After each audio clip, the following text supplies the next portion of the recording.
Alright, so this is one group's RPG 42 assignment. They won the best game award in the 12 o'clock section, at least. Let's see if it holds up in the 2:30.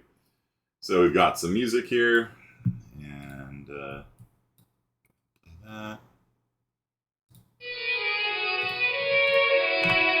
In the shadowy confines of thy old Kernel Kerney's Tavern, George Washington reclines amid his rambunctious comrades. The pungent aroma of spilt ale permeates the air, mingling with the dense smoke wafting from the hand-rolled tobacco. As the laughter reaches a crescendo, the door bursts open dramatically, and in stumbles Egghead Humpty, gasping out between heaves. The British, they've raised our taxes again. George Washington, to hell with those tea shenanigans. I'll be damned if me or my kin ever pay tribute to fund some foreign country's wars. Murmurs of agreement ripple through the... The crowd now on edge looks to George for a response. And what's the plan, Washington, they chorus. George stands, striking a pose of defiance. We pen a rousing declaration, we rally the colonies, wage a war for freedom. A war to end the occupation. Hamilton, ever the firebrand, leaps up, his clear clattering behind. I second it. Thomas Jefferson, skeptical, chimes in. This is lunacy, George. Without a solid plan, we're doomed to fail. George, I will doom you to bachelorhood if you continue speaking, TJ. Jefferson, angered by George's insult, confronts him. What have you to say of my marriage prospects, sir? Have at thee. Okay, combat.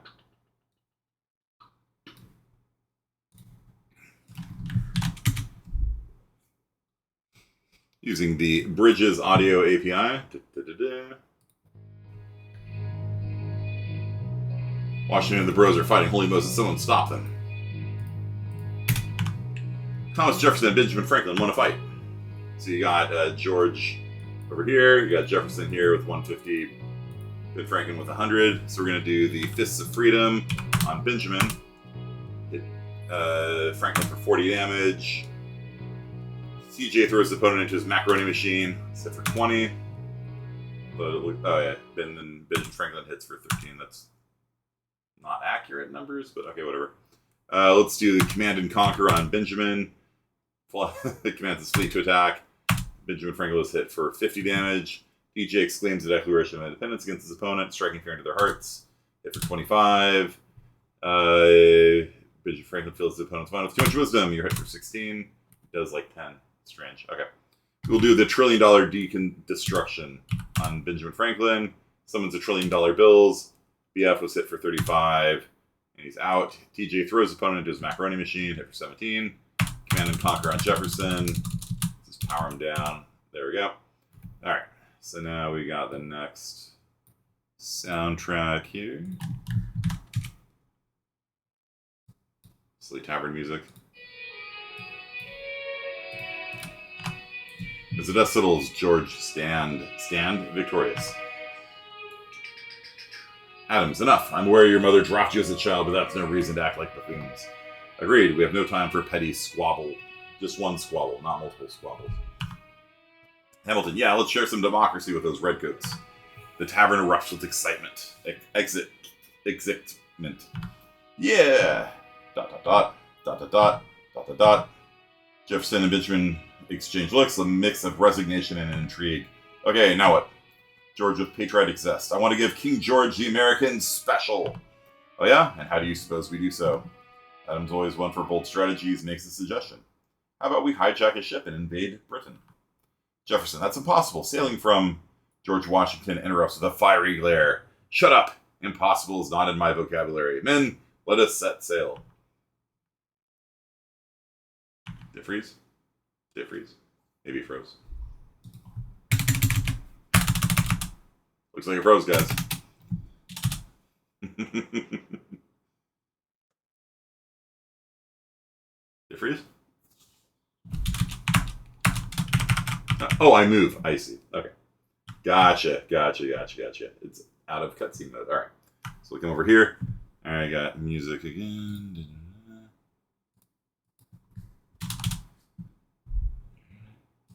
Dock music. What is your favorite kind of boat?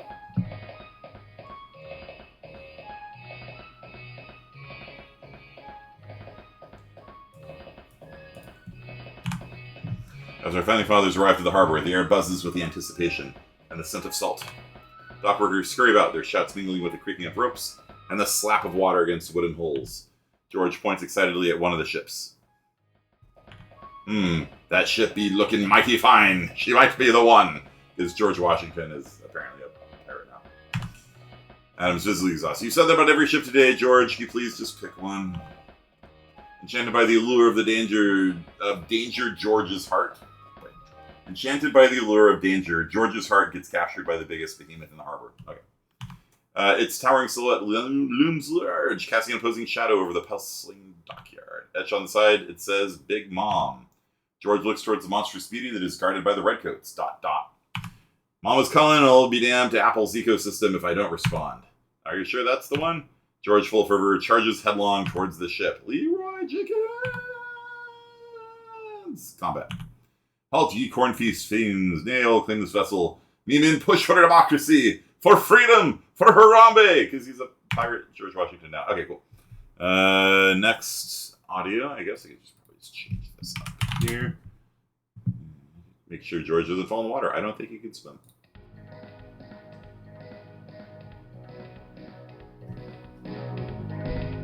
Can't hear the music? I will link it to you.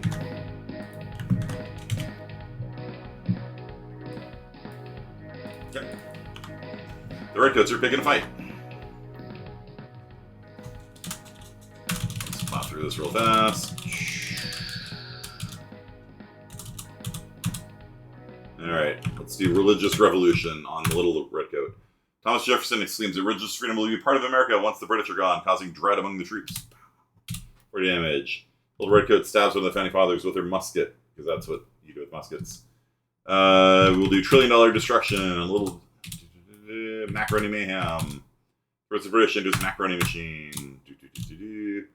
Now just blow these guys to bits. Independence Day. Declaration of Independence. Death. Okay, cool. Holy smokes, it worked. The boat is ours. No time to rest. To Great Britain. And then they walk on. Another cutscene. It is now time for track 15. Alright, here we go. And I'll post this on Discord for you.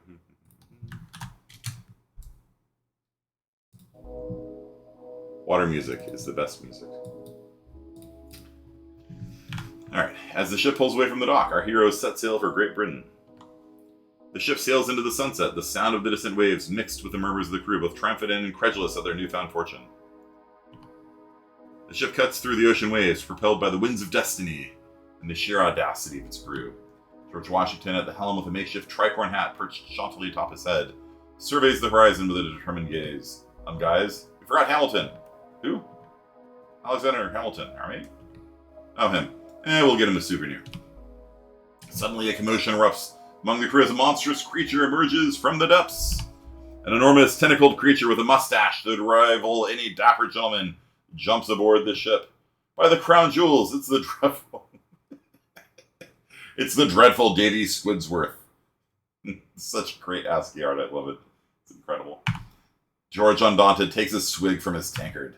Prepare for battle, lads. We shan't be deterred by a mere oversized calamari. By His Majesty's 7 wives, who are you and why are you on board the sea? George, you think we could beat him?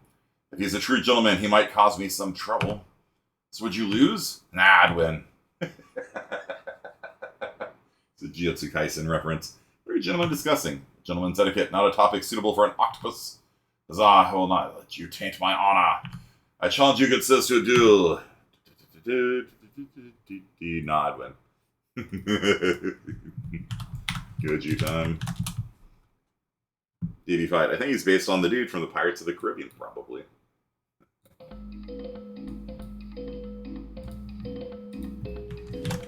Guild Octopus is called the Kraken in the code. Nice.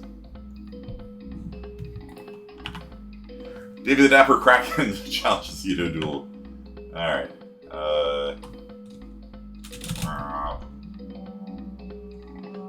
And we won. Okay. The Kraken says something like, promise you won't kill the king. No, I swear on George Washington's mother, we shall only talk. Fine, since this is your victory, I shall trust you. Thank you. Alright. Quite a fast fight. Alright, it is now time for Britain. God save our gracious king. It's king now, 'twas king then. Alright. Disembarking onto the rocky shores, George Washington leads his band of misfits towards the opposing castle gates, determination blazing in their eyes. With nothing but their wits and reckless courage, he press onwards, ready for their final showdown with the tyrant who dares to oppress their land. To end the British occupation for our freedom!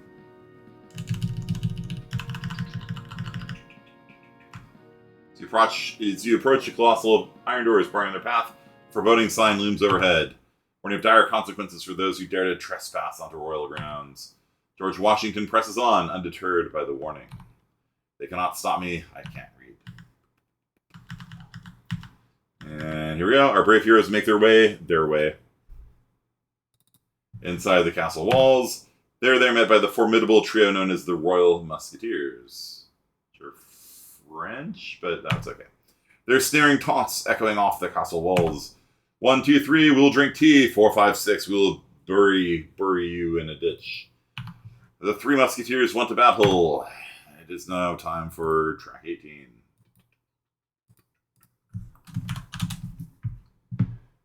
George Washington likes green tea. Remember this.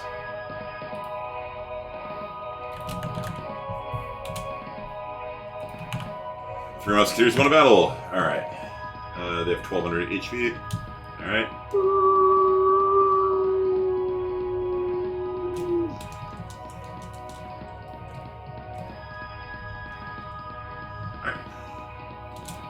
You vanquish the three musketeers. King George lies just ahead.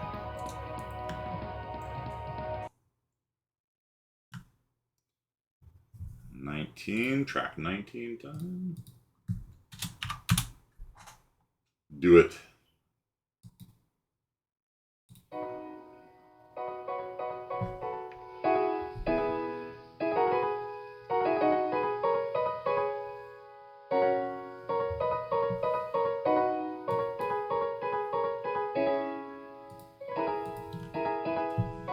Finally, the Founding Fathers stand before King George himself. The hallways echo with a condemning sound of silence, whatever that means. His arrogance palpable as he sneers. Fear me in my wrath, my era shall not come to an end by. Without hesitation, George Washington steps forward. He then raises his weapon and fires, silencing the tyrant during his speech. Watch the animation on here. Alas. Alas? Liberty restored. Adams, maybe the real liberty was the friends we made along the way. Amidst laughter and camaraderie, they make their way back to their ship, sailing off into the sunset, leaving behind a land forever changed by their absurd and audacious quest for freedom. The end. Well done, guys. Very, very well done. I love it. Making those cutscenes are the favorite part of the assignment. Nice. I'm glad you guys had fun with it.